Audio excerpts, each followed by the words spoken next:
아줌마, 여긴 우리 자리 맡아놨는데. 안 비켜? 날카롭고 교양 없는 목소리가 고요한 강연장의 정적을 깼다. 토요일 오전 서울 용산구의 국방 컨벤션 센터는 미래의 리더 육군사관학교 입학 설명회라는 거대한 현수막 아래 수백 명의 인파로 북적였다.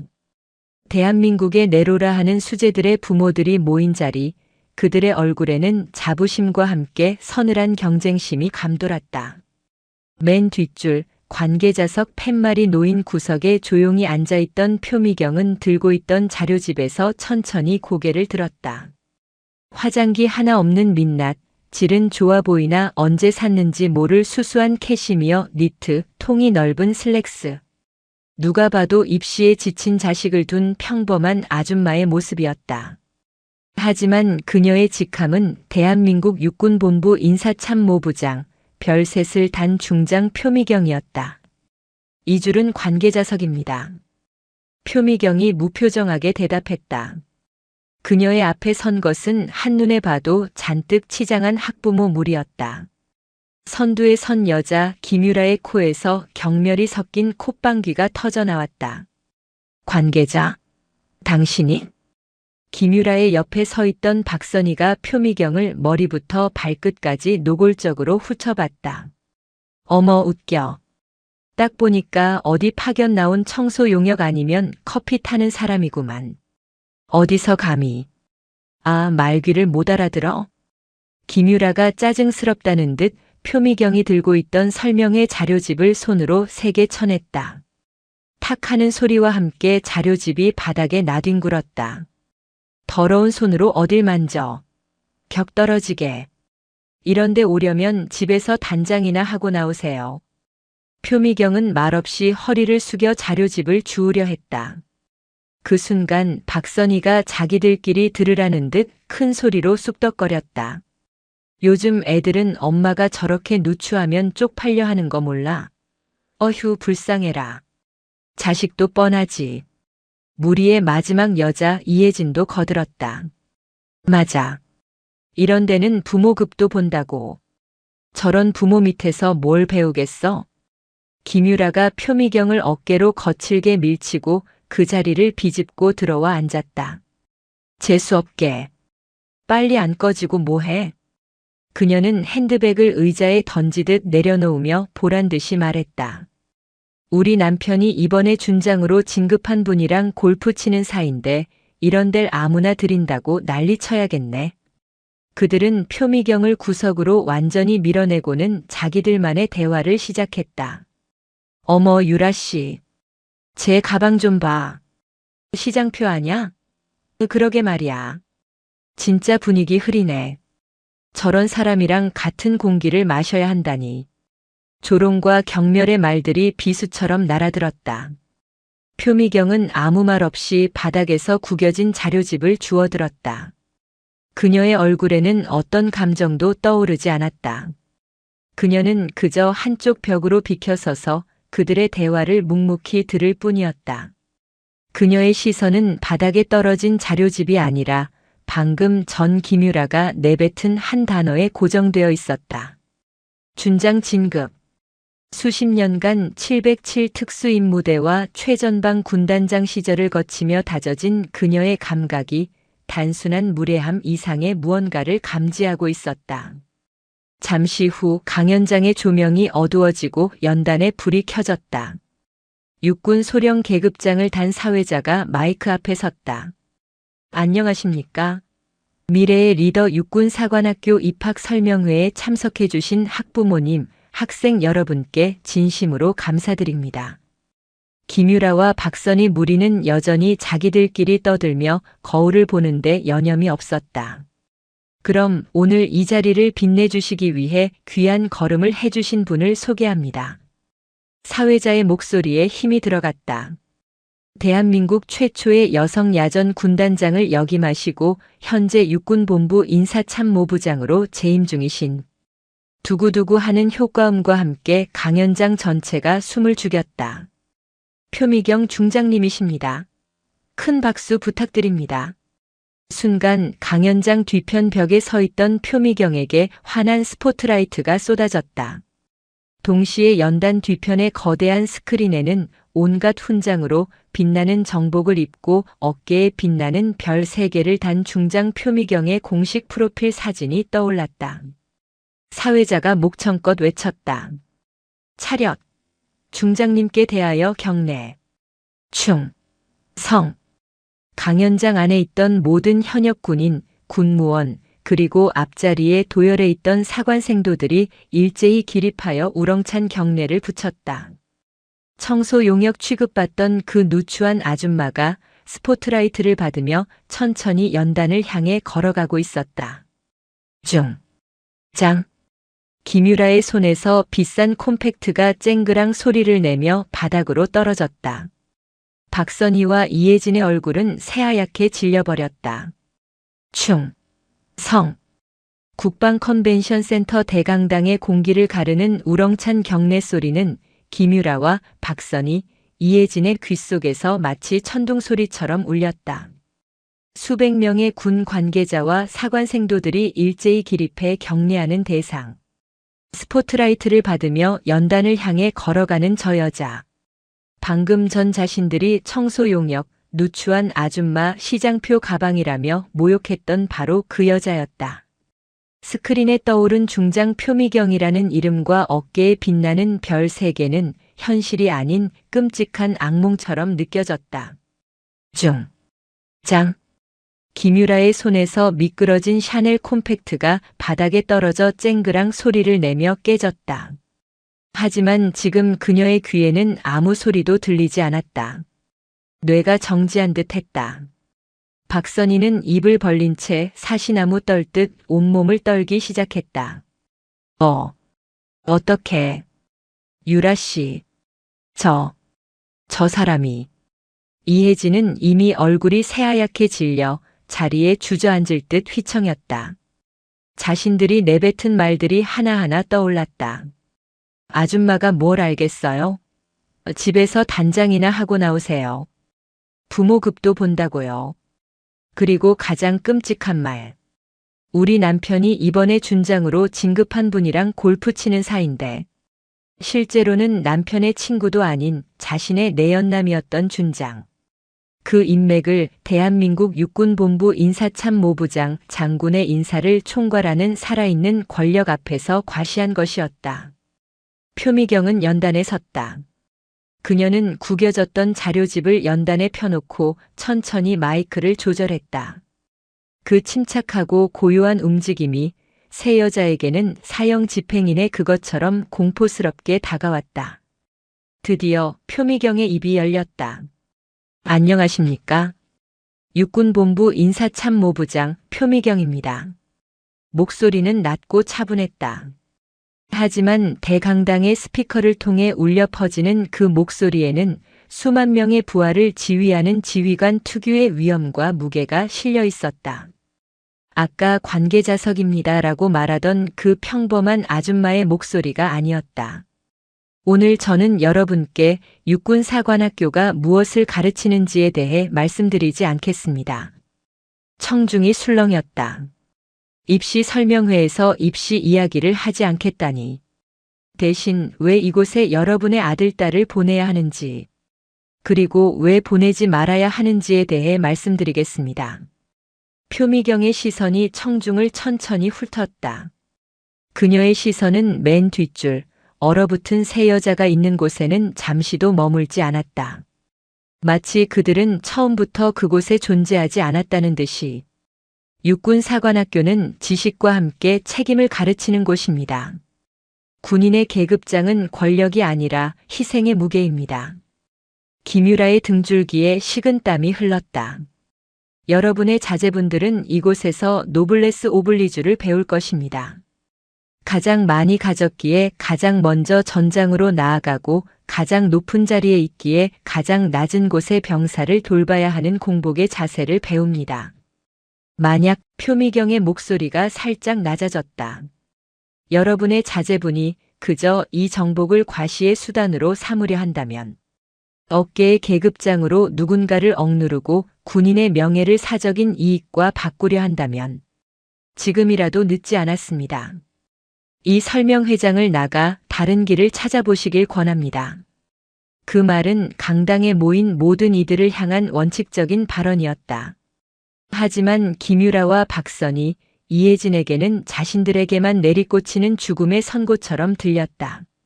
사적인 이익, 과시, 억누르고 방금 전 자신들이 했던 모든 행동을 정확하게 꿰뚫어 보는 듯한 말들이었다.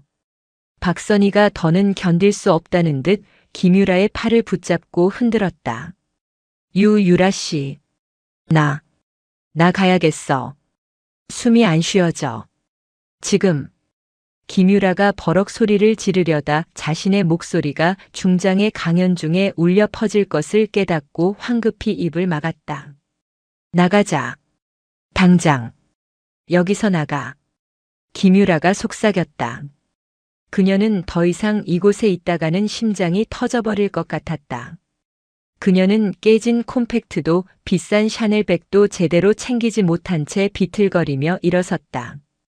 세 여자가 허둥지둥 일어나 출구를 향해 거의 도망치듯 걸어갔다. 쿵. 철퍼덕. 박선희가 너무 서두르다 옆 의자에 다리가 걸려 넘어졌다. 악. 고요한 강연장에서 그 소리는 유난히 크게 울려 퍼졌다. 강연을 하던 표미경이 잠시 말을 멈췄다. 수백 명의 시선이 넘어진 박선희와 그녀를 일으켜 세우려는 김유라, 이혜진에게로 쏠렸다. 세 여자의 얼굴은 붓다 못해 시뻘게 달아올랐다. 표미경은 그들이 출구 밖으로 완전히 사라질 때까지 아무 말 없이 묵묵히 그 모습을 지켜보았다. 그 침묵은 어떤 고함이나 질책보다 더 무겁고 공포스러웠다. 마침내 문이 닫히고 그들의 모습이 사라졌다. 표미경은 다시 마이크를 잡았다. 계속하겠습니다. 군인의 명예는. 강연은 다시 이어졌다. 강연은 성공적이었다. 학부모들은 역시 표미경 장군이다.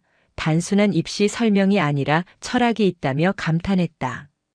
강연이 끝나고 육사교장을 비롯한 관계자들의 인사를 받으며 대기실로 돌아온 표미경은 자신의 부관인 박지훈 소령이 내민 물병을 받아들었다. 장군님 괜찮으십니까? 아까 뒷자리에서 소란이 있었습니다만. 박지훈 소령은 표미경이 707 특임대 시절부터 눈여겨보고 직접 인사참모부로 데려온 수재였다. 괜찮네, 박소령. 표미경이 물을 한 모금 마셨다. 그저 해프닝이었어. 해프닝이라기엔 그분들 안색이 너무 안 좋았습니다. 마치 뭐? 마치 나라를 잃은 사람들 같았습니다. 표미경의 입가에 희미한 미소가 스쳤다. 그랬을지도 모르지. 그녀는 창밖을 바라보았다. 아까의 모욕? 그런 건 금방 잊을 수 있었다. 수십 년 군 생활 동안 유리천장과 싸우며 겪었던 일들에 비하면 시장 바닥의 소음 수준이었다. 하지만 그녀의 머릿속에는 다른 것이 남아 있었다. 준장으로 진급한 분. 골프. 그것은 단순한 모욕이나 과시가 아니었다. 그것은 정보였다. 군 장성의 인사를 총괄하는 인사참모부장. 그녀의 귀는 군 내부의 모든 정보가 모이는 최종 종착지였다.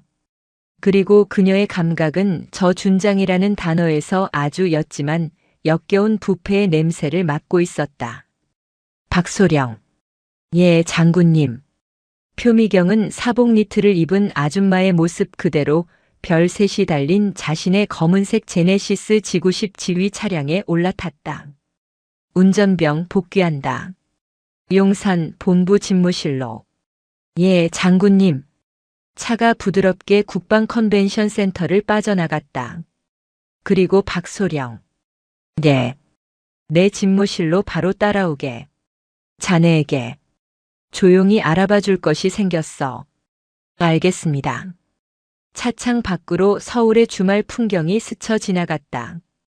표미경의 눈빛이 누추한 아줌마의 무표정에서 적의 심장을 꿰뚫어 보는 철의 여인 표미경 중장의 눈빛으로 차갑게 가라앉고 있었다. 육군본부 청사가 있는 용산의 국방부 영내. 표미경의 집무실은 거대하고 고요했다. 창밖으로 한강의 물줄기가 보였지만 그녀의 책상은 그런 풍경을 즐길 여유 따위 없이 실무 서류로 가득했다.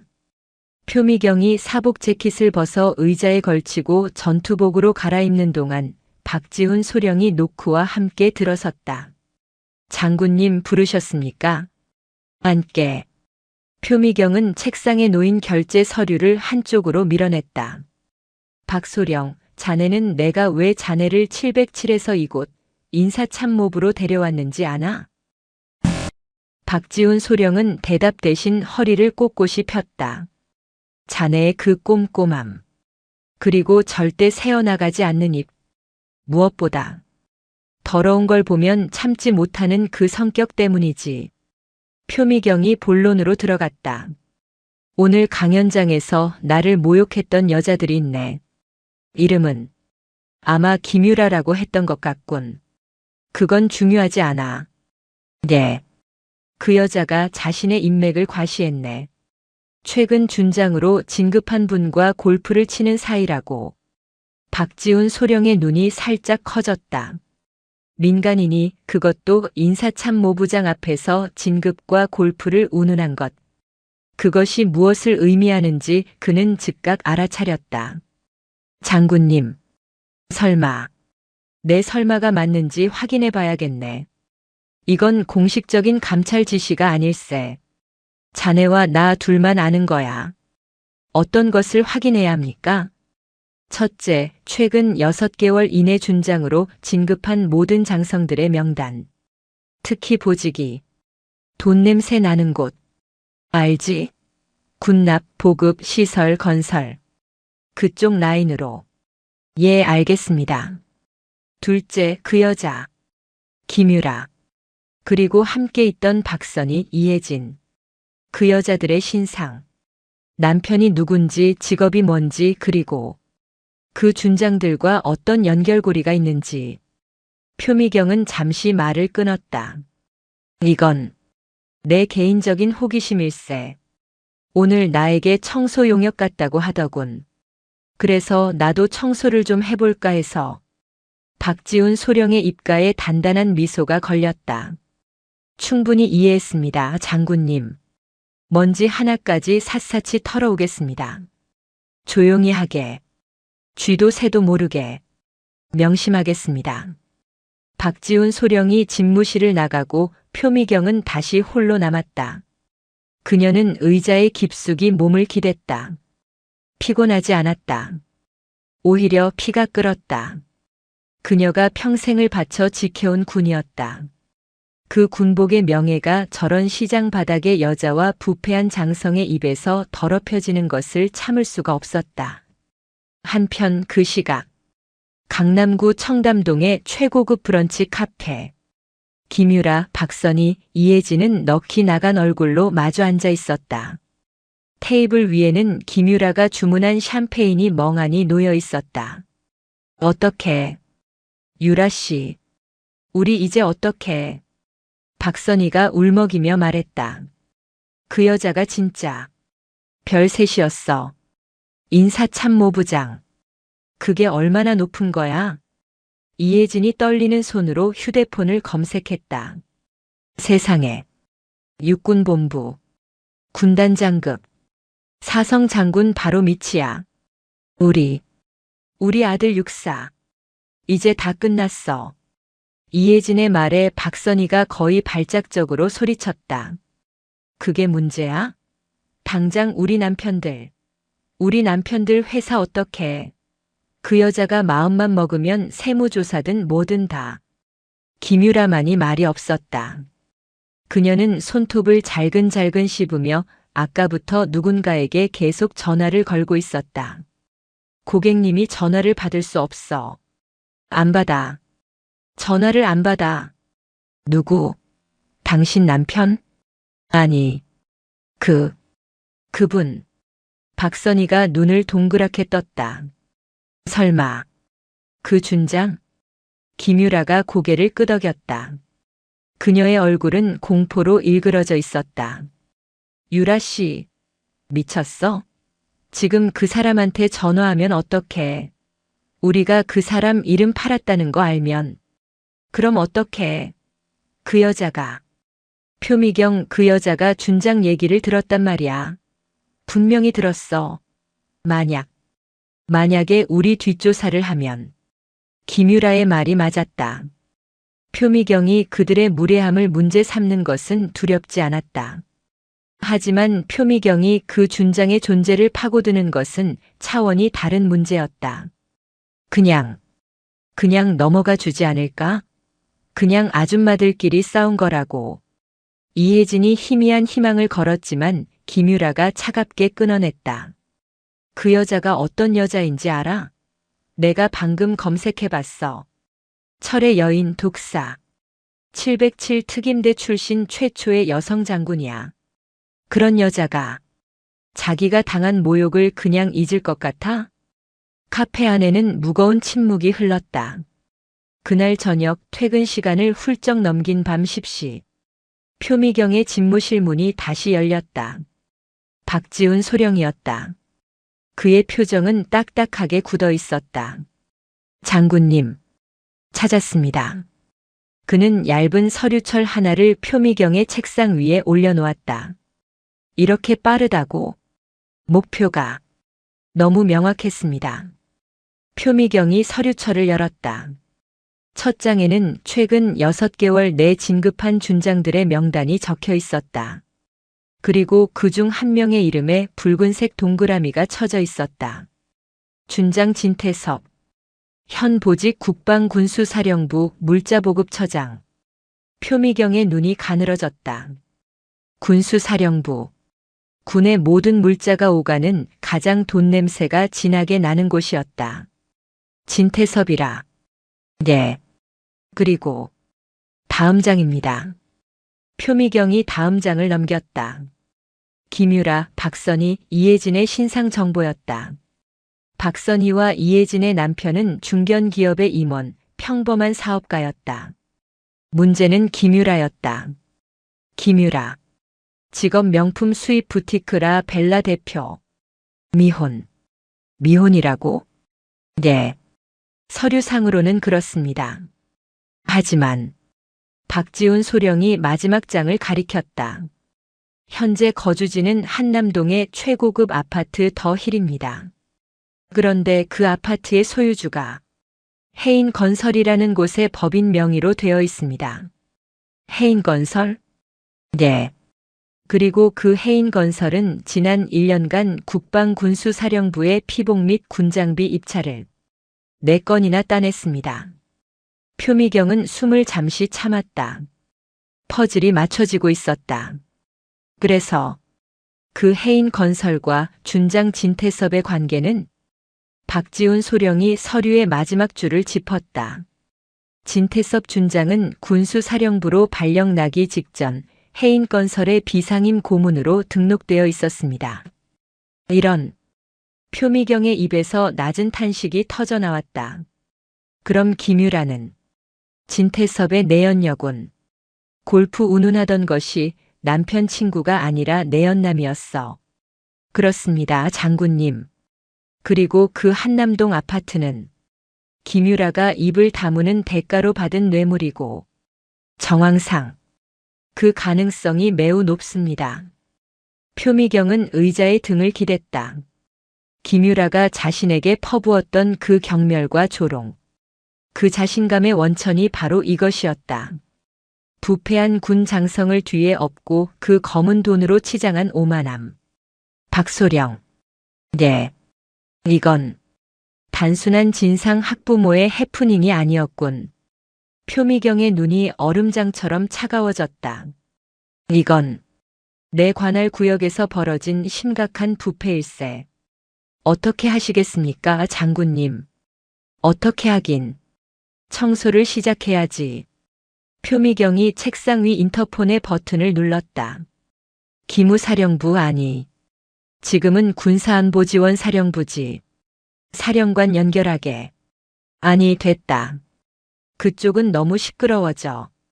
그녀는 잠시 생각에 잠겼다. 박소령. 자네 707 시절에 쓰던 비공식 라인. 아직 살아있나? 박지훈 소령의 눈이 빛났다. 언제든 가동 가능합니다, 장군님. 좋아. 내일 당장 그 해인건설이라는 곳. 그리고 준장 진태섭. 그자의 지난 5년간의 모든 행적. 자금 흐름. 낱낱이 파헤쳐. 공식적인 감찰이 아니야. 이건 대청소일세. 다음 날 표미경은 평소와 다름없이 집무실을 지켰다. 수십 건의 장교 인사 이동 서류에 도장을 찍고 화상으로 각 부대 지휘관들과 회의를 주재했다. 어제 국방 컨벤션 센터에서 있었던 일은 그녀의 업무 루틴에 어떤 영향도 미치지 못하는 듯 했다. 하지만 물밑에서는 거대한 톱니바퀴가 돌기 시작했다. 박지훈 소령은 군사안보지원사령부의 공식 라인을 타지 않았다. 표미경의 말대로 그건 너무 시끄럽고 내부의 적에게 경고를 줄 수 있었다. 대신 그는 서울 외곽의 한적한 등산로 입구에 있는 작은 찻집으로 향했다. 오랜만이네, 그림자. 찻집 주인 강태식은 707 특임대에서 표미경의 직속 부하이자 박지훈의 선배였던 인물이었다. 그는 불의의 사고로 다리를 다쳐 전역한 후 이렇게 정보 브로커와 보안 컨설턴트의 경계에 있는 삶을 살고 있었다. 박소령. 당신이 여기까지 행차할 정도면 보통 일은 아닐 텐데. 혹시 사모님 지시인가? 사모님은 그들만의 은어였다. 표미경 중장을 뜻했다. 박지훈이 고개를 끄덕이며 작은 USB 하나를 찻상 위로 밀었다. 진태섭 준장. 그리고 해인건설. 강태식의 표정이 순간 굳었다. 박소령. 이건 낚시가 아니야. 이건 상어 낚시라고. 그것도 백상아리. 알아. 그래서 당신을 찾아왔지. 공식 라인으로는 꼬리만 잡을 뿐이야. 우리는 머리를 원해. 해인건설. 그 뒤가 누군지 알고 하는 소리인가? 강태식이 찻잔을 들며 나지막이 말했다. 그 뒤에는 윤 장군이 있어. 윤 장군이라면 이미 전역한 윤성환 장군? 그래. 육군 참모총장까지 지내고 지금은 국방위원회의 실세로 불리는 그림자 회장 윤성환. 박지훈의 숨이 멎었다. 이건 준장 한두 명의 비리 수준이 아니었다. 전직 사성 장군이자 현직 국회의원급 실세가 얽힌 거대한 카르텔이었다. 진태섭은 그 카르텔의 현역 관리인일 뿐이야. 김유라 같은 여자를 끼고 비자금을 조성하고 그걸 윤성환 라인에 상납하는 거지. 젠장. 사모님께 전해. 이 판 정말 여시겠다고. 박지훈이 자리에서 일어났다. 사모님은 이미 문을 여셨어. 우리는 그저 그 문을 부술 뿐이야. 자료 넘겨줘. 그들의 모든 비자금 장부 연결된 인물들. 전부. 강태식이 쓴웃음을 지었다. 역시 그분다워. 알겠어. 그림자가 그림자 회장을 한번 털어보지. 한편 준장 진태섭은 미칠 지경이었다. 그러니까 내가 감히 인사참모부장한테 그따위 소리를 짓거렸다고. 한남동 더 힐 아파트. 김유라는 진태섭의 발밑에 무릎을 꿇고 울고 있었다. 오빠, 나는 그 여자가 진짜 청소부인 줄 알았어. 이 미친년. 짝. 진태섭의 손바닥이 김유라의 뺨을 거세게 후려쳤다. 그 여자가 누군 줄 알아? 철의 여인 표미경이야. 내 진급 서류에 도장을 찍은 게 그 여자고 내일 당장 내 군복을 벗길 수도 있는 게 그 여자라고. 진태섭은 공포에 질려 있었다. 그는 김유라에게 화를 내는 것이 아니었다. 그는 자신의 미래에 닥칠 재앙에 떨고 있었다. 어떻게? 그 여자가 준장 얘기를 들었어. 오빠, 나 어떡해. 닥쳐. 진태섭은 다급하게 어딘가로 전화를 걸었다. 그가 굽신거릴 수 있는 유일한 동아줄이었다. 예, 회장님. 접니다. 진태섭입니다. 다름이 아니오라. 큰일이 났습니다. 그날 밤, 강남의 한정식집 가장 깊숙한 밀실. 준장 진태섭은 전직 사성 장군이자 그림자 회장 윤성환 앞에서 죄인처럼 고개를 숙이고 있었다. 윤성환은 나이가 무색하게 정정한 모습으로 조용히 난을 치고 있었다. 그래서 윤성환의 목소리는 조용했지만 방 안의 공기를 얼어붙게 만들었다. 자네의 그 아둔한 계집년이 표미경의 심기를 건드렸다. 회장님, 죽을 죄를 졌습니다. 제가 당장. 됐네. 윤성환이 붓을 내려놓았다. 표미경. 그 여자는 내가 육군 참모총장일 때부터 눈엣 가시였어. 여자 주제에 뻣뻣하기 짝이 없었지. 707 출신이라고 아주 아나무인이었어. 그럼 그 여자가 자네의 그 준장 소리를 들었다는 게 문제야. 윤성환의 눈이 번뜩였다. 표미경은 사소한 모욕 따위에 움직일 여자가 아니야. 하지만 그 여자는 부패의 냄새를 맡으면 사냥개처럼 달려들지. 그리고 자네가 그 냄새를 아주 진하게 풍겨버렸어. 회장님, 제발. 진 장군. 윤성환이 진태섭을 불렀다. 너무 걱정 말게. 표미경이 아무리 날고 기어도 아직 별셋이야. 내 손바닥 아니지. 그리고 좋은 기회일지도 몰라. 예. 그 여자가 우리를 파고들기 전에 우리가 먼저 그 여자를 칠 걸세. 인사참모부장이라. 털어서 먼지 안 나는 사람이 있던가. 윤성환이 차가운 미소를 지었다. 당장 표미경 그 여자. 뒷조사를 하게. 여자 혼자 그 자리까지 올라갔으니 분명 깨끗하지만은 않을 거야. 뭐라도 찾아내. 707 시절이든 과거 남자 관계든 뭐든. 알겠습니다, 회장님. 그리고 진 장군. 자네는 그 계집 당분간 만나지 말게.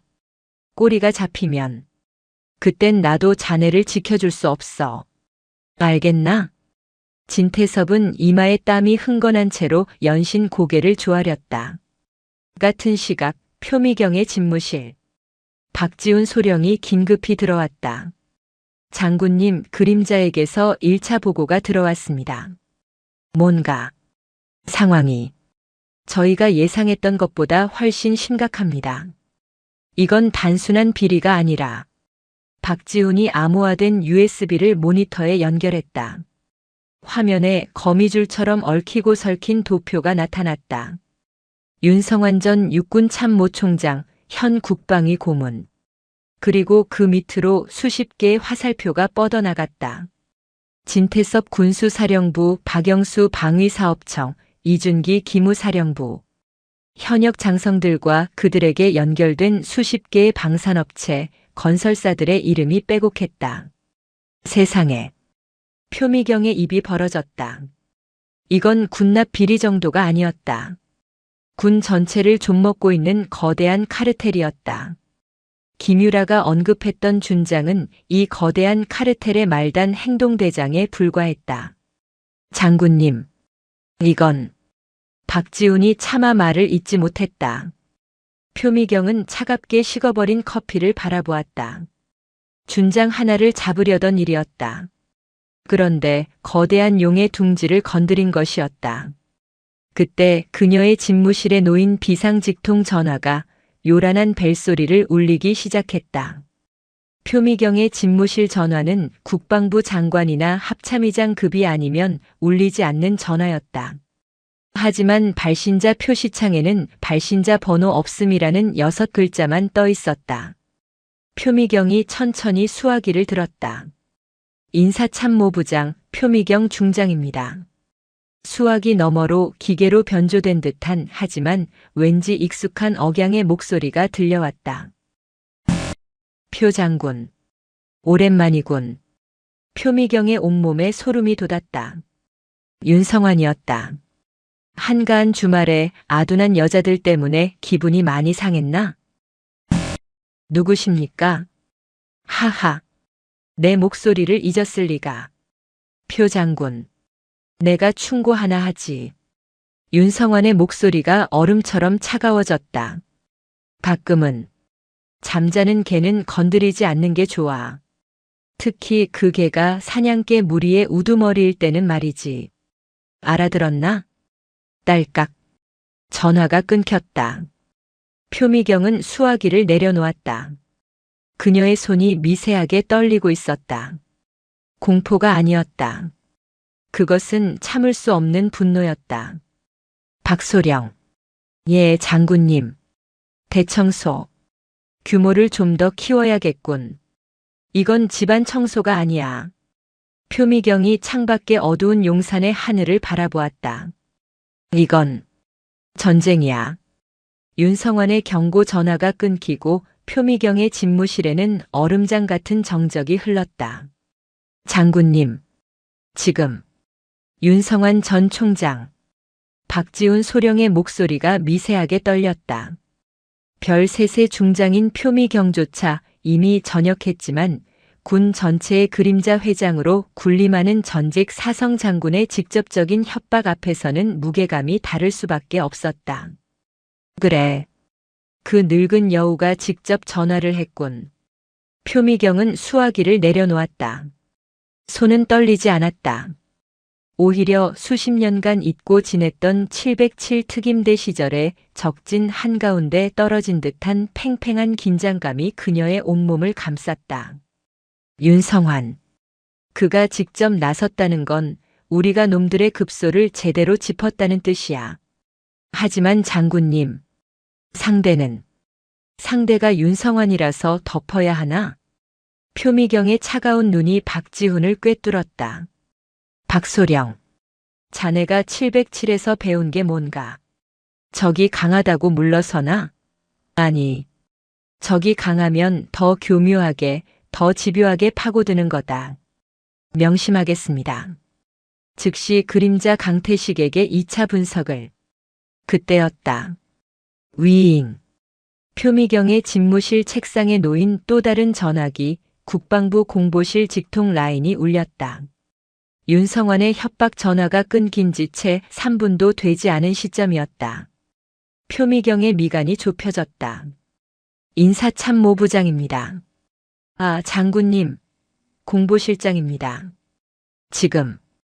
혹시 주말에 육사 설명회에서 무슨 일이 있으셨습니까? 공보실장의 목소리는 다급했다. 무슨 일이라뇨? 지금. 몇몇 언론사 기자들에게 이상한 제보가 들어오고 있답니다. 장군님께서 사복 차림으로 참석하셔서 일반인 학부모들에게 위압적으로 자리를 뺏고 자제분 성함이 뭐냐며 사실상 협박을 하셨다는 그런 내용입니다. 박지훈 소령의 얼굴이 하얗게 질렸다. 뭐라고? 일단 저희가 사실무근이라고 막고는 있습니다만 제보가 워낙 구체적이라서요. 청소 용역 취급을 받으셨다는 둥. 장군님의 명예를 훼손하려는 아주 악의적인. 윤성환. 표미경의 입에서 짐승 같은 낮은 소리가 새어나왔다. 그 늙은 여우가 시작했군. 먼지떨이를. 예. 장군님? 됐습니다. 공보실장. 사실무근이니 원칙대로 대응하십시오. 다만 그 제보 어느 언론사에 제일 먼저 들어갔는지 확인해서 나에게 따로 보고하십시오. 알겠습니다, 장군님. 전화를 끄는 표미경의 얼굴은 분노로 이글거렸다. 박소령. 봤나? 이것이 그들의 방식이야. 윤성환은 표미경이 자신의 비리를 파헤칠 것을 예상하고 선수를 친 것이었다. 그녀가 부패 척결을 외치기 전에 그녀의 도덕성에 먼저 갑질이라는 프레임을 씌워버린 것이다. 장군님, 이것은 시작에 불과해. 표미경의 말이 끝나기 무섭게 이번에는 집무실 문을 두드리는 소리가 났다. 장군님, 육군본부 감사실입니다. 감사실 소속의 낯선 대령이 굳은 표정으로 서류철을 들고 서 있었다. 무슨 일이지? 장군님, 상부 지시로 인사참모부의 법인카드 사용 내역 및 특수활동비 집행 내역에 대한 긴급 감사가 실시될 예정입니다. 뭐? 지금 이 시점에? 박지훈 소령이 소리쳤다. 인사참모부는 육군본부 내에서도 가장 깨끗하게 관리되는 부서였다. 상부의 지시입니다. 대령은 표미경의 눈을 피하며 말했다. 상부란 육군참모총장을 의미했지만 그 뒤에 윤성환의 그림자가 어른거린다는 것을 표미경은 알 수 있었다. 좋습니다. 감사. 받아야지요. 원칙대로. 박소령 감사실에서 요구하는 모든 자료 원칙대로 협조해주게. 하지만 장군님, 이건 명백한 협조해. 털어서 먼지 한 톨 안 나오는 꼴 그들에게 똑똑히 보여줘. 감사실 요원들이 집무실로 들어와 서류 캐비닛을 뒤지고 컴퓨터를 확인하기 시작했다. 공식적으로는 표미경에 대한 감사가 아니었지만 사실상 그녀의 손발을 묶고 업무를 마비시키려는 속셈이었다. 그 시각 청담동의 부티크 라벨라. 푸하하하. 그거 봤어? 박선희. 이혜진. 봤냐고. 김유라는 최고급 샴페인을 터뜨리며 광란의 파티를 벌이고 있었다. 그녀의 앞에는 태블릿 PC가 놓여 있었고 거기엔 단독 철의 여인 표미경 중장, 학부모 상대 갑질 논란이라는 자극적인 제목의 인터넷 기사가 떠 있었다. 대박. 대박이야, 유라 씨. 진짜 그 여자가 당했어. 박선희가 흥분을 감추지 못했다. 그러게. 우리가 준장 인맥 있다고 한 게 먹혔나 봐. 푸하. 그것 때문이 아니지, 이 멍청한 것들아. 김유라가 샴페인을 들이켰다. 내가 우리 오빠한테 다 말했거든. 그 여자가 우릴 협박했다고. 그랬더니 오빠 선에서 다 해결해 준 거야. 맞지? 이게 바로 급이라는 거야, 급. 김유라는 자신의 내연남인 진태섭 준장이 이 모든 것을 해결했다고 굳게 믿고 있었다. 진태섭이 실은 윤성환의 발밑에서 벌벌 떨고 있다는 사실은 까맣게 모른 채. 어머, 유라 씨. 그럼 우리 아들. 육사? 이혜진이 조심스럽게 물었다. 걱정 마. 인사참모부장. 이제 그 여자도 자기 앞가림하기 바쁠걸? 감사 들어갔다잖아. 곧 잘릴지도 몰라. 푸하. 어디 감히 청소 용역 주제에. 김유라의 웃음소리가 명품으로 가득 찬 부티크에 천박하게 울려 퍼졌다. 다시 용산의 육군본부. 표미경의 집무실은 감사 요원들로 인해 어수선했다. 장군님. 저 드릴 말씀이. 박지훈 소령이 아무도 듣지 못하게 표미경의 곁으로 다가와 속삭였다. 그의 얼굴은 아까보다 더 새하얗게 질려 있었다. 무슨 일인가? 감사실에서 저를 따로 부르겠다고 합니다.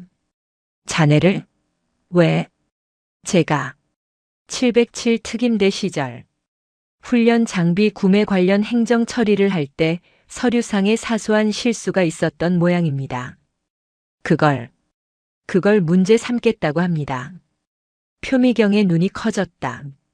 그게 언제적 일인데? 7년 전 일입니다.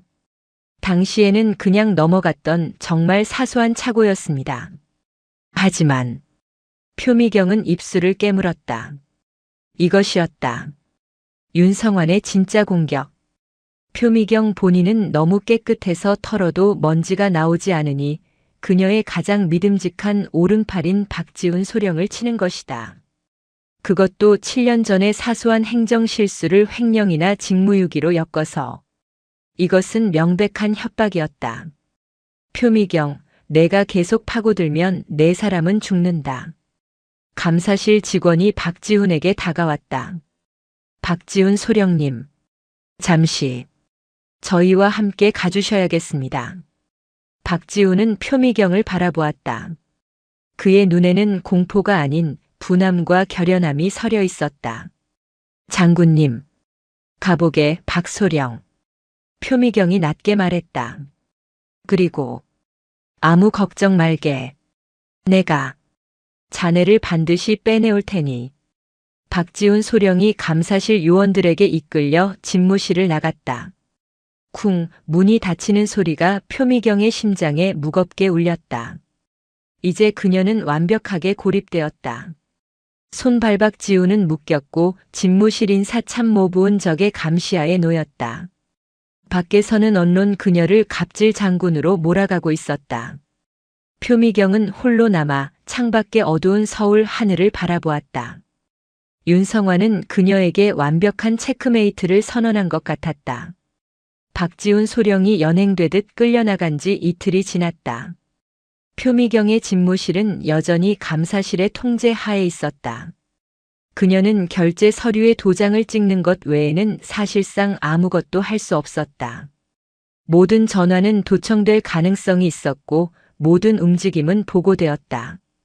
인터넷 뉴스에는 연일 단독 표미경 중장, 과거에도 부하 장교에게 폭언 의혹 같은 출처 불명의 카더라 기사들이 쏟아졌다. 윤성환의 카르텔이 공보실과 언론을 어떻게 주무르고 있는지 적나라하게 보여주는 증거였다.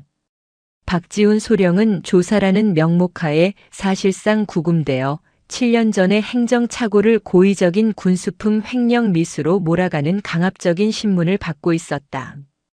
육군본부 전체가 이 기묘한 사태를 숨죽여 지켜봤다. 철의 여인이 추락하는가 아니면 이 모든 것을 뒤집어 엎는가. 그날 밤 11시 모두가 퇴근한 텅 빈 집무실에서 표미경은 전투복 상의를 벗어 의자에 걸쳤다. 후, 긴 한숨이 나왔다. 그녀는 책상 위의 가족 사진을 바라보았다. 군인이었던 남편은 오래전 작전 중 순직했다.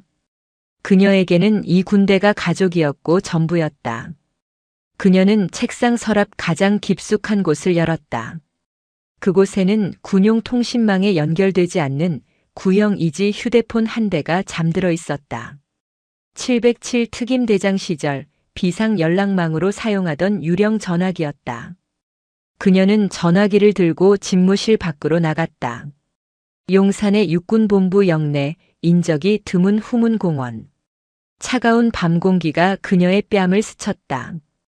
그녀는 전화기의 전원을 켰다. 그리고 단 하나의 번호를 눌렀다. 사모님, 오랜만입니다. 수화기 너머로 쇳소리 같기도 하고 모래가 긁히는 것 같기도 한 기묘한 목소리가 들려왔다. 그림자 강태식이었다. 강 중사.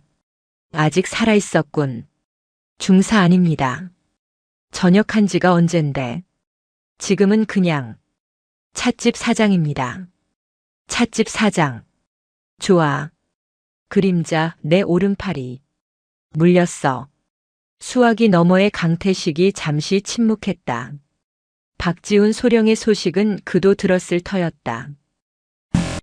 윤성환이 직접 움직인 겁니까? 그래. 늙은 여우가 내 집무실에 감사팀을 풀고 내 사람을 물어갔어. 언론도 그놈들 소나귀에 놀아나고 있고. 난 지금 완벽하게 고립됐네. 그래서 그림자가 필요하신 겁니까? 이 판 엎으시려고. 아니. 표미경의 목소리가 얼음장처럼 차가워졌다. 없는 게 아니야. 도려낼 거야. 윤성환의 심장을 도려내야겠어. 그러려면 놈들의 돈줄, 그 붉은 피가 흐르는 곳을 찾아야 해. 자네가 말했던 그 백상아리 윤성환의 자금줄. 해인건설 말고 더 깊은 곳. 그놈의 심장 말이야. 강태식이 낮게 웃었다. 역시 사모님답습니다. 하지만 그놈의 심장은 철갑으로 둘러싸여 있습니다. 공식적인 은행 계좌는 전부 깨끗할 겁니다. 윤성환은 그런 놈입니다. 그래서 자네에게 전화한 거야, 그림자. 공식적인 게 아닌 비공식 금고. 그놈들이 검은 돈을 현금으로 쌓아두는 곳. 혹은 그 돈을 세탁하는 창구. 찾아보겠습니다. 하지만 시간이 필요합니다. 그리고 박지훈 소령. 그 친구가 버텨줘야 할 텐데요. 그쪽 라인 기무사 신문 꽤나 독합니다. 7년 전 먼지를 대들보로 만들 놈들입니다. 박소령은 버틸 거야. 그 전에 우리가 칼을 찾아야 해. 알겠습니다. 움직이죠. 아, 그리고 사모님. 말하게. 윤성환이 사모님을 치기 위해 고용한 사냥개가 있습니다. 언론사에 루머를 뿌리고 사모님 뒷조사를 하는 놈입니다. 조심하셔야 합니다. 누군가 과거 기무사 출신의 지금은 P&J 전략연구소라는 간판을 걸고 흥신소 일을 하는 백성기라는 자입니다. 그놈이 지금 사모님의 707 시절까지 파고 있습니다. 백성기라. 알겠네. 그놈도 청소 목록에 추가하지. 전화를 끄는 표미경은 다시 어둠 속으로 스며들었다. 윤성환이 공식적인 감사와 언론으로 그녀를 압박했다면 표미경은 이제 707 시절의 유령들을 움직여 어둠 속에서 반격을 준비하기 시작했다. 한편 강남의 한 유흥주점. 준장 진태섭은 불안에 떨며 술을 들이붓고 있었다. 백 소장. 그래서 뭐 나온 거 없어? 표미경 그 여자. 그의 앞에는 사냥개 백성기가 음흉한 미소를 지으며 앉아 있었다.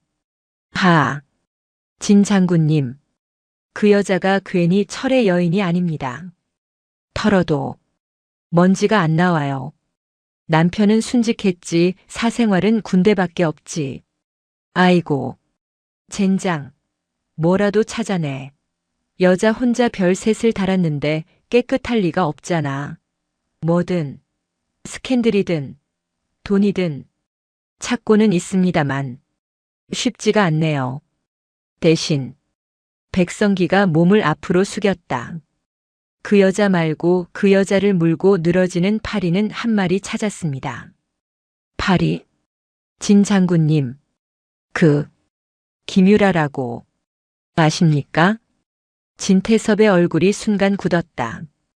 그 여자는 왜? 백성기가 USB 하나를 테이블 위에 탁 놓았다. 진 장군님. 당신 간도 크십니다. 윤성환 회장님 돈으로 조성한 비자금을 그 여자한테 그렇게 쏟아부으셨어요? 한남동 아파트에 청담동 부티크까지. 진태섭의 얼굴이 하얗게 질렸다. 너, 내 뒷조사를. 윤 회장님 지시입니다. 백성기가 차갑게 말했다. 표미경을 치라고 하셨지만 동시에 꼬리도 정리하라고 하셨거든요. 당신이 바로 그 꼬리입니다, 진 장군. 에이. 그런데 말입니다. 이 김유라라는 여자 아주 재미있습니다. 백성기가 USB의 내용을 노트북으로 보여주었다. 이 여자가 진 장군님이 사준 그 부티크라 벨라. 거기가 아주 세탁 맛집이더군요.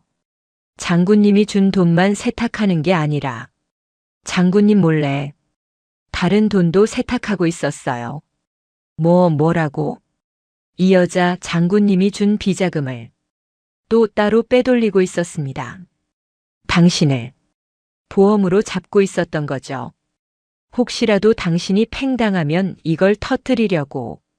화면에는 김유라가 숨겨둔 금고에서 비밀 장부를 꺼내는 CCTV 영상이 희미하게 찍혀 있었다. 진태섭은 온몸에 피가 빠져나가는 기분이었다.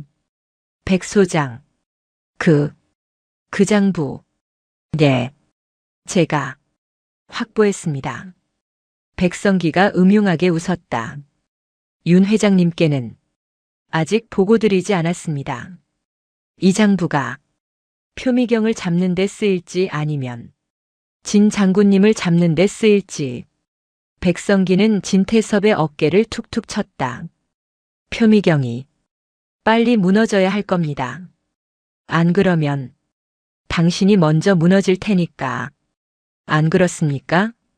진태섭은 공포에 질린 눈으로 자신의 목을 겨누는 또 다른 칼날을 바라보고 있었다. 표미경은 지금 전쟁터에 있었다. 집무실은 적의 감시 캠프가 되었고 오른팔은 포로로 잡혀갔다. 그녀는 고립무원의 성주였다. 하지만 그녀는 707의 유령 강태식을 움직였다. 사모님, 찾았습니다. 이틀 뒤 표미경의 유령 전화기가 다시 울렸다. 윤성환의 심장 말인가? 아닙니다. 더 확실한 걸 찾았습니다. 강태식의 목소리는 흥분으로 떨리고 있었다. 윤성환을 치기 전에 그놈의 오른팔인 진태섭을 먼저 잘라내야 합니다. 그리고 그 진태섭을 자를 칼을 찾았습니다. 칼? 진태섭의 내연녀 김유라. 그 여자가 이중 장부를 쓰고 있었습니다. 표미경의 눈이 번뜩였다. 이중 장부라니. 진태섭이 군납 비리로 챙긴 검은 돈을 김유라의 부티크라 벨라를 통해 세탁했습니다.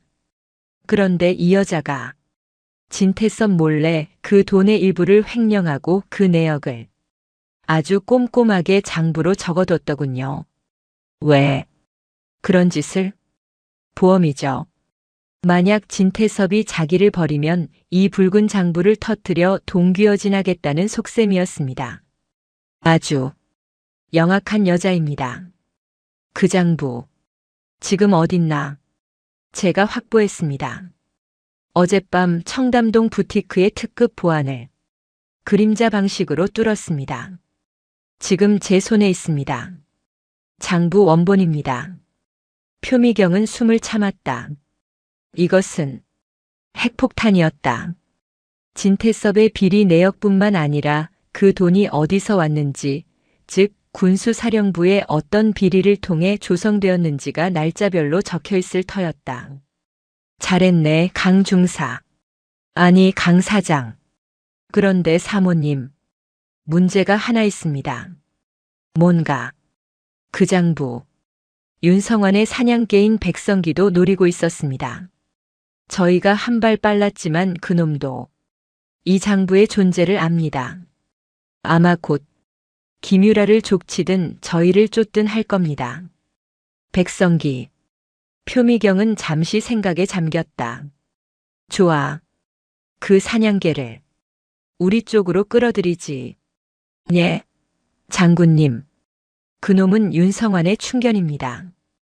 충견은 먹이를 주는 주인을 따르는 법. 그리고 더 크고 맛있는 먹이를 주면 옛 주인을 물어뜯기도 하지. 표미경은 즉시 박지훈 소령의 구금 장소를 물었다. 군사안보지원사령부의 서빙고 분실, 과거 독재 정권 시절부터 악명 높던 곳이었다. 강 사장, 그 붉은 장부의 사본을 지금 당장 P&J 전략연구소의 백성기에게 보내게. 익명으로. 장군님, 그건. 그리고 메시지를 남겨. 원본은 내가 가지고 있다. 윤성환이 아니라 나에게 와라. 더 큰 것을 주겠다. 라고 미끼를 던지시는 겁니까? 그놈이 뭘까요? 물어. 그놈은 돈 냄새를 맡는 하이에나니까. 그리고 그 장부의 원본. 그걸 가지고 지금부터 내가 가는 곳으로 오게. 사냥을 시작해야겠어. 어디로 가시려고 합니까? 표미경이 전투복 재킷을 다시 집어들었다. 내 부하를 되찾으러 가야지. 서빙고로. 같은 시각 서빙고 분실의 지하신문실. 박지훈 소령은 꼬박 이틀 밤을 새운 신문으로 초주검이 되어 있었다. 말해. 7년 전에 내가 빼돌리려던 군장비, 그거 표미경이 시킨 거지. 그런 사실 없습니다. 이 새끼가 아직도 정신을 못 차렸네. 내년 상관은 지금 갑질로 군복 벗게 생겼어. 너라도 살아야지. 표미경이 시켰다고 불어. 그럼 넌 살려줄 테니까. 신문관 윤성환 라인의 기무사 요원이 재떨이를 집어 던지려던 순간 쾅! 신문실의 철문이 거칠게 열렸다. 차가운 밤 공기와 함께 어깨에 별셋을 단 전투복 차림의 표미경이 서 있었다. 그녀의 뒤에는 서빙고 분실의 지휘관 대령이 사색이 된 채 따라붙어 있었다. 누구? 신문관이 놀라 자리에서 벌떡 일어났다. 표미경은 그를 쳐다보지도 않고 의자에 묶여있던 박지훈 소령에게로 걸어갔다. 박소령. 꼴이 말이 아니군. 장군님. 어찌. 일어나게. 표미경이 직접 박지훈의 결박을 풀었다. 자. 장군님. 지금 여긴. 정식. 신문관이 당황해서 소리쳤다. 표미경이 천천히 고개를 돌렸다. 그녀의 눈은 전장의 적을 바라보는 눈빛이었다. 자네. 소속이 어딘가? 군사안보지원. 사령부. 소속입니다. 계급은? 소령입니다. 좋아. 표미경이 박지훈을 부축해 일으켰다. 육군본부 인사참모부장 중장 표미경이다. 지금 이 시간부로 내 직속 부하인 박지훈 소령을 내 부대로 복귀시킨다. 장군님, 그건 절차상. 절차? 표미경이 신문관의 턱 밑까지 다가갔다. 키는 신문관보다 작았지만 그 위압감은 거인을 상대하는 듯 했다. 7년 전에 행정착오를 횡령 미수로 둔갑시켜 이틀간 불법 감금하고 신문한 너희들의 절차 말인가? 그것은 내 부하다. 내 부하는 내가 관리하고 내가 책임진다. 설령 죄가 있다면 내가 직접 군법에 세울 거야. 너희 같은 개들이 물어뜯게 놔두지 않아. 표미경은 박지훈을 부축하며 문을 향해 걸었다. 내 부하에게 손끝 하나라도 더 댔다가는 그땐 너희들의 그 더러운 목줄을 내가 직접 끊어버릴 거다. 아, 그리고 표미경이 문 앞에서 멈춰섰다. 너희들의 주인에게 전해. 잠자는 개는 내가 아니었다고. 진짜 사냥이 이제 시작됐다고 말이야. 표미경은 박지훈을 데리고 칠흑 같은 어둠이 깔린 서빙고 분실을 유유히 빠져나왔다.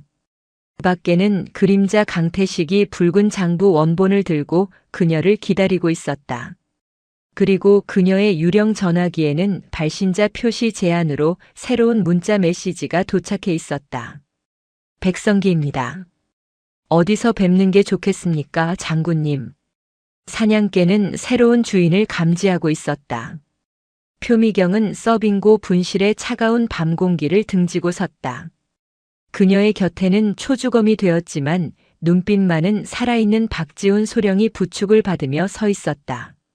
그리고 어둠 속에서 그림자 강태식이 붉은 장부 원본이 담긴 가방을 들고 유령처럼 나타났다. 장군님, 사냥개가 미끼를 물었습니다.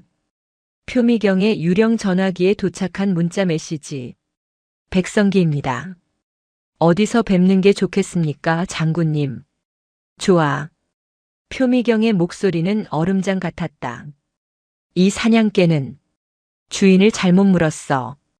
강 사장 박소령을 즉시 안전가옥으로. 장군님은 어딜 가십니까? 나는 주인을 잃고 헤매는 개를 만나러 가야지. 다음 날 새벽 서울 외곽의 한적한 폐공장.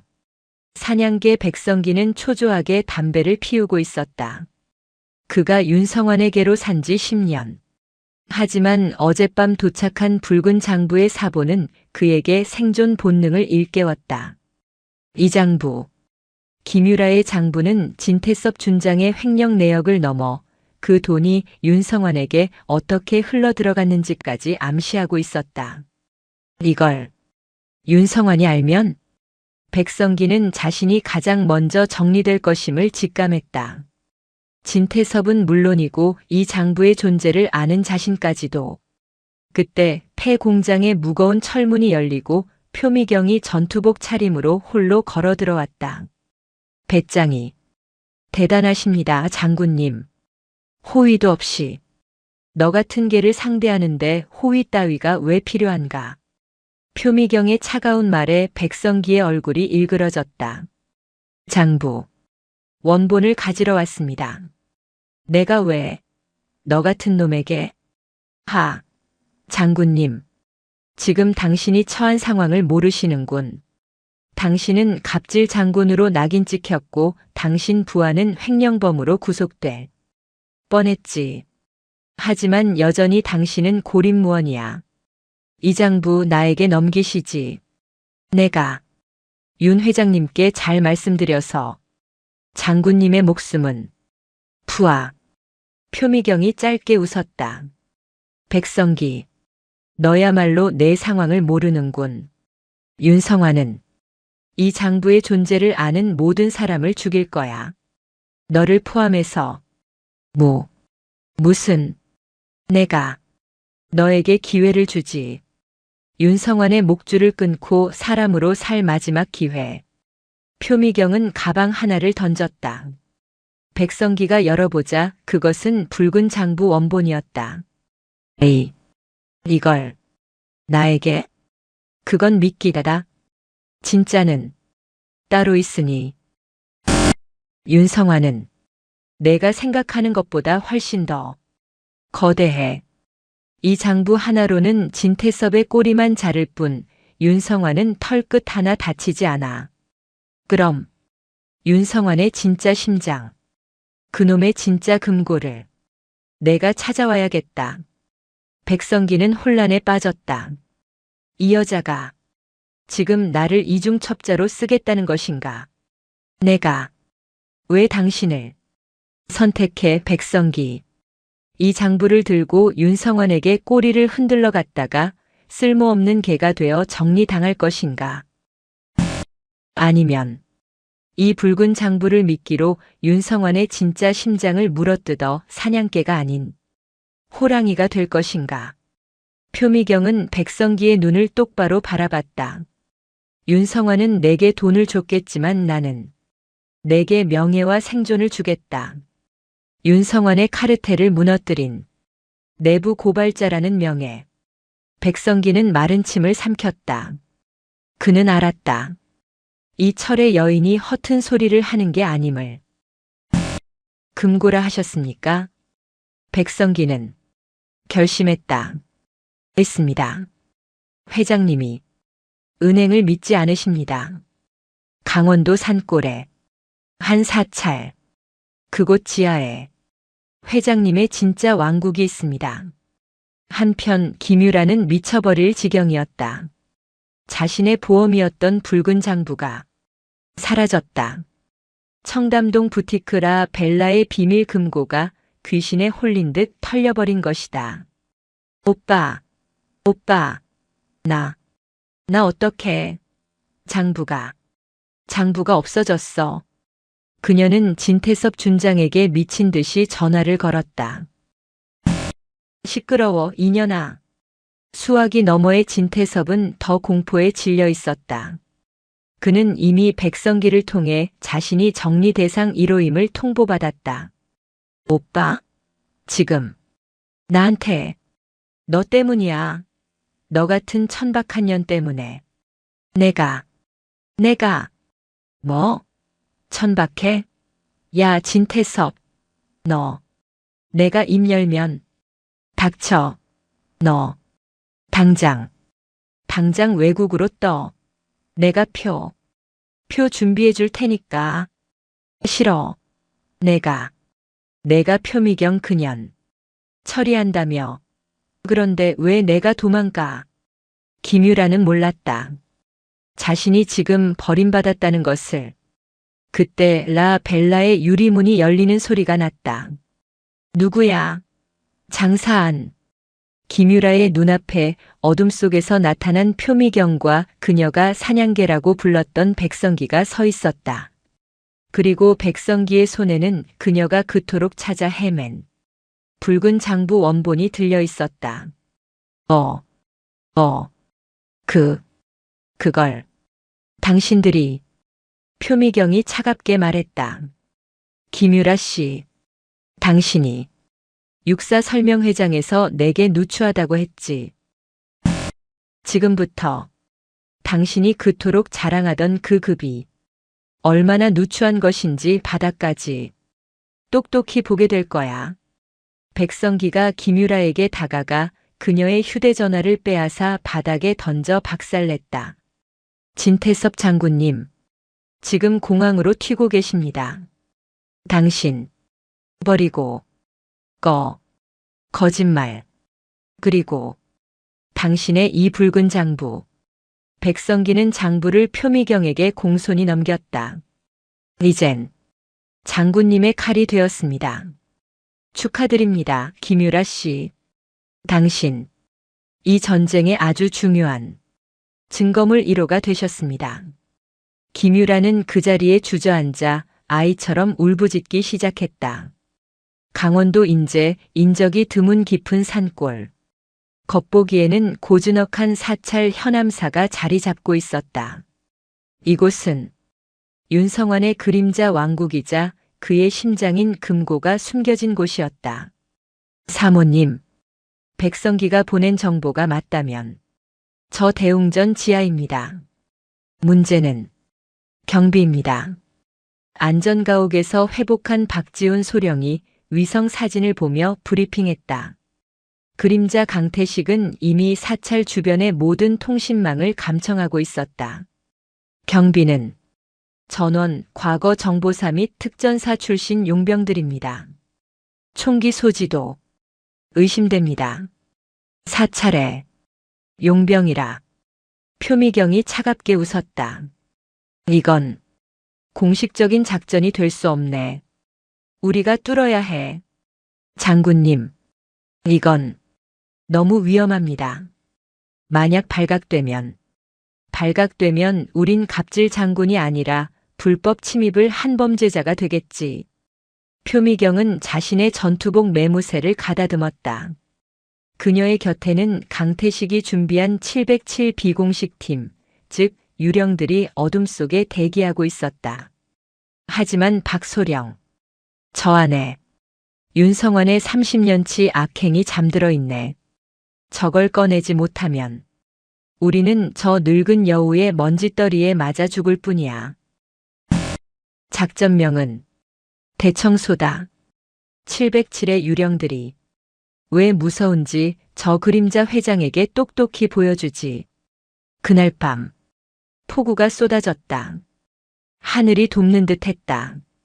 강태식이 사찰의 모든 전력과 통신망을 마비시켰다. 5분이면 비상전력이 돌아옵니다. 표미경과 707팀이 어둠을 뚫고 담을 넘었다. 둘은 대웅전 입구, 셋은 후방. 비명도 없이 윤성환의 용병들이 하나둘 쓰러졌다. 실탄이 오가기 직전 표미경의 팀은 이미 그들의 목에 칼을 들이댄 후였다. 이것은 전쟁이 아니었다. 작전이었다. 대웅전 거대한 불상 뒤편. 백성기가 알려준 대로 비밀 통로가 나타났다. 그리고 그 끝에 나타난 거대한 강철문. 장군님, 이겁니다. 박지훈 소령이 가져온 특수 장비로 문을 개방했다. 문이 열리는 순간 그들은 숨을 삼켰다. 돈. 사과 상자에 담긴 5만 원권 현금 다발, 골드바, 각종 보석들. 하지만 그게 다가 아니었다. 세상에 방 한쪽 벽면을 가득 채운 수백 권의 검은색 장부, 그리고 하드디스크와 USB가 담긴 수십 개의 상자. 국방위원 55 의원, 합참의장 XXX, 언론사 KO 사장. 이름표가 붙은 상자들. 그것은 윤성환의 약점 보관소이자 대한민국을 주무르던 그림자 왕국 그 자체였다. 에이, 이것만 있으면. 박지훈이 떨리는 목소리로 말했다. 그래, 이것만 있으면 윤성환의 숨통을 끊을 수 있어. 표미경이 가장 위에 있던 진태섭의 이름표가 붙은 상자를 열었다. 그 안에는 김유라의 붉은 장부보다 훨씬 더 추악한 원본 장부와 두 사람이 밀회를 즐기는 사진들까지 들어있었다. 그때였다. 움직이지 마. 사찰의 비상전력이 예상보다 빨리 돌아왔다. 살아남은 용병들과 사찰에 상주하던 윤성환의 집사가 총구를 겨누고 있었다. 하, 표미경 장군. 이시라던데. 당신이 여기까지 어쩐 일이십니까? 집사가 비웃으며 말했다. 당신들, 이제 다 끝났어. 회장님께 보고 가. 퍽. 집사의 말이 끝나기도 전에 어둠 속에서 누군가가 튀어나와 그의 팔을 꺾어버렸다. 백성기. 표미경의 눈이 커졌다. 아, 장군님. 정말 게 취급을 하시는군요. 백성기가 숨을 헐떡이며 말했다. 제가 윤 회장님의 경비 시스템을 너무 얕보셨습니다, 장군님. 비상전력은 3분이었습니다. 내가 왜 말씀드렸잖습니까? 호랑이가 되기로 했다고. 백성기는 용병의 총을 빼앗아 표미경의 발밑에 던졌다. 이제 이 왕국의 증거들은 모두 장군님의 것입니다. 이걸로 그 늙은 여우의 목을 치시지요. 표미경은 백성기를 잠시 바라보다가 박지훈에게 고개를 끄덕였다. 박소령, 증거물 전부 확보하게.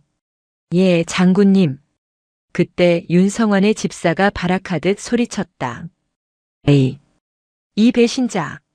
회장님이 너희를 가만두지 않을 거야. 당장. 띠리리리링. 바로 그 순간 집사의 주머니에서 윤성환의 직통 전화가 울리기 시작했다. 표미경은 그 전화를 집어들었다. 그리고 천천히 통화 버튼을 눌렀다. 표 장군. 오랜만이군. 수화기 넘어 윤성환의 목소리가 들려왔다. 그는 이미 모든 것을 알고 있었다.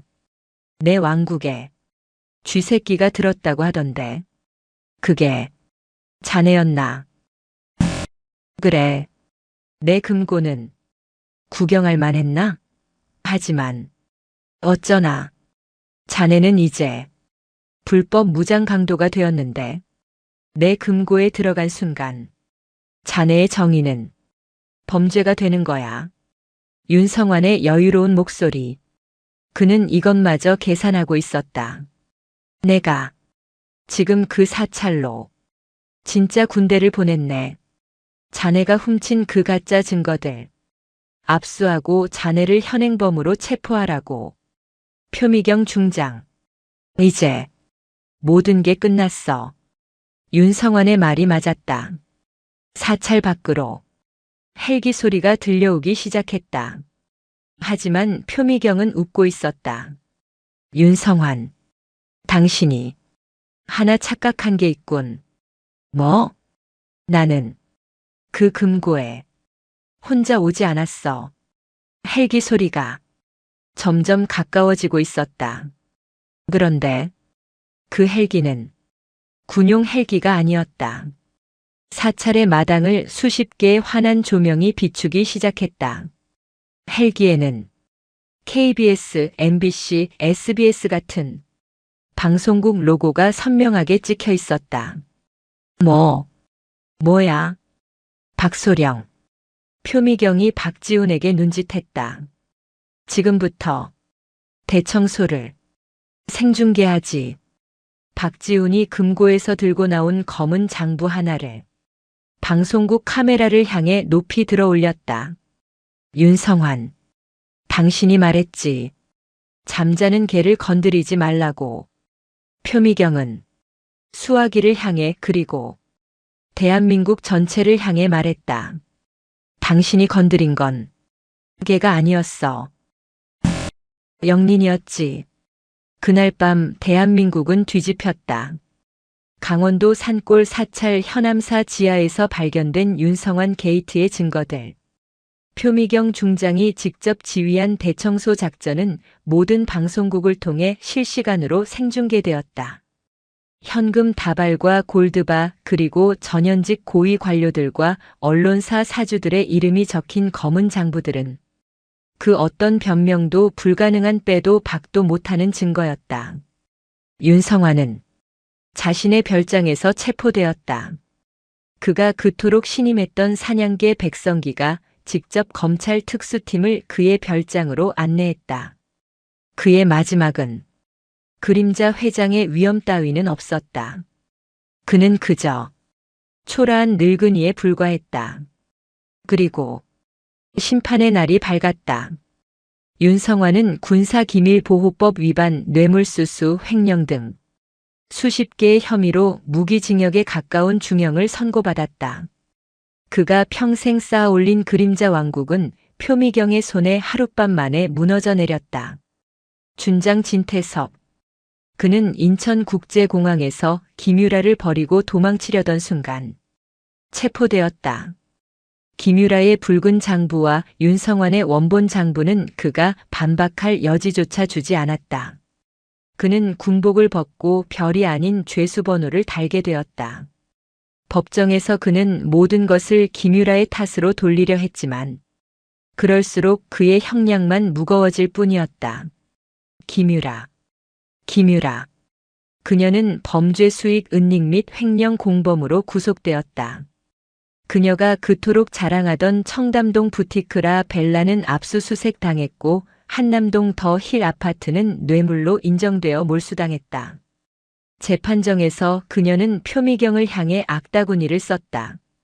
표미경, 너 때문이야. 내가 감히. 하지만 표미경은 그곳에 없었다. 언론은 육사 설명회에서 삼스타에게 갑질했던 내연녀의 비참한 최후라는 제목으로 그녀의 몰락을 대서특필했다. 그녀가 누추하다고 경멸했던 그 아줌마의 손에 자신의 모든 것을 잃어버린 것이다. 그럼 그날 함께 낄낄대던 박선희와 이혜진은 어떻게 되었을까? 윤성환 게이트가 터지자 검찰은 그와 관련된 모든 부패 사슬을 샅샅이 뒤졌다. 박선희와 이혜진의 남편들. 그들은 윤성환 카르텔의 말단에 불과했지만 떡고물을 받아먹으며 작은 비리에 연루되어 있었다. 그들은 모두 회사에서 해고당하고 검찰 조사를 받게 되었다. 가장 끔찍한 것은 그들의 자식이었다. 그들이 그토록 급을 따지며 보내려 했던 육군사관학교. 부모의 불법 행위가 드러난 이상 그들의 자녀는 입시 자격조차 박탈당했다. 그들은 자신들의 그 경솔하고 오만한 혀 때문에 남편의 직장과 자식의 미래까지 모든 것을 잃어버렸다. 시간이 흘렀다. 표미경 중장. 그녀는 갑질 누명을 완전히 벗었다. 그녀가 박지훈 소령을 구하기 위해 서빙고 분실에 침입했던 일, 그리고 윤성환의 금고를 급습했던 일은 국가적 부패를 척결하기 위한 불가피한 조치로 인정받았다. 국민들은 그녀의 그 월권에 범죄가 아닌 정의의 이름을 붙여주었다. 박지훈 소령은 모든 혐의를 벗고 중령으로 진급했다. 그는 표미경의 가장 든든한 오른팔로 그녀의 곁을 지켰다. 그림자 강태식은 양지에서 보안 컨설팅 업체를 차렸다. 물론 표미경의 든든한 비공식 정보원으로 남았다. 사냥개 백성기. 그는 내부 고발의 공을 인정받아 가명을 받았다. 그는 표미경에게 사람으로 살 기회를 얻었다. 그리고 1년 후 다시 육군사관학교 입학 설명회장. 작년과는 달리 강연장의 맨 앞줄까지 학부모와 학생들이 빽빽하게 들어차 있었다. 모두의 시선이 한 사람에게 고정되어 있었다. 단상 위 어깨에 빛나는 별 3개를 단 완벽한 정복 차림의 표미경 중장이 서 있었다. 그녀는 작년과 똑같은 낮고 차분한 목소리로 강연을 시작했다. 군인의 계급장은 권력이 아니라 희생의 무게입니다. 강연이 끝나고 수많은 학부모가 그녀에게 몰려들었다. 그때 한 젊은 학부모가 작년의 그 무례한 학부모들과는 달리 쭈뼛거리며 그녀에게 다가왔다. 저 장군님, 정말 존경합니다. 제 아들도 장군님처럼 정의로운 군인이 되었으면 좋겠습니다. 표미경은 그 학부모의 손을 따뜻하게 잡아주었다. 그녀의 얼굴에 1년 전 그 누추한 아줌마의 얼굴에서는 볼 수 없었던 환한 미소가 피어오르고 있었다. 대청소는 끝났다. 그리고 정의는 제자리를 찾았다.